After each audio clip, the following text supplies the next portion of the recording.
What would you do if your neighbor used a pitchfork on your dog?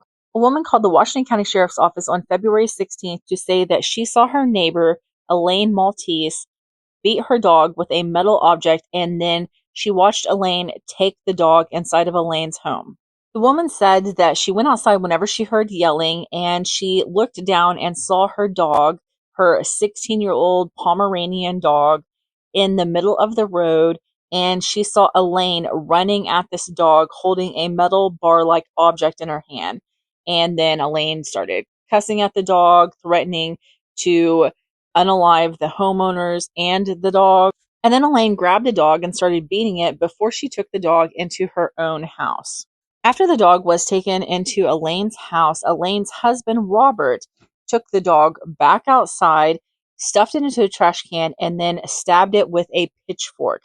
The dog started yelping and moaning, and then Robert took the dog out of the trash can, stuffed it into a bucket, and carried the bucket back into his house. Now, before Robert started doing all of this, Elaine left the home, so it was just Robert there at home when he stabbed the dog with the pitchfork.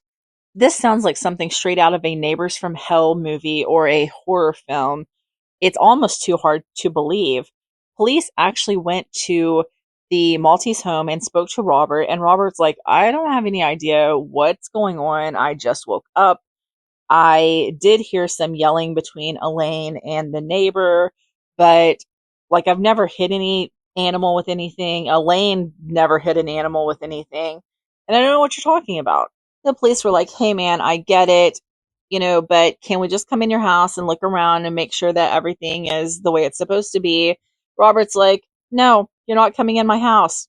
Like the dog is not in here, but you are also not coming in here. They talked to Elaine on the phone and she was like, I am on my way to Colorado. I am not answering any questions. Police were able to get a search warrant for the Maltese home, and when they went into the home, they found the dog inside of a bucket. It was in a bucket with an airtight lid on it. And it was still alive, but it was severely injured. Deputies collected a machete and a pitchfork as evidence. They believe that the machete was what was used to hit the dog with, like the flat side of a machete, and then, of course, the pitchfork to stab the dog in the trash can.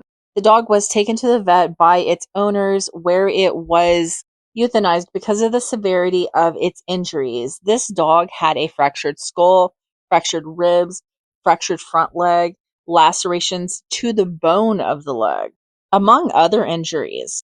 Elaine Maltese was found at a church by her home and then arrested for theft of property, aggravated animal cruelty, and first-degree terroristic threatening.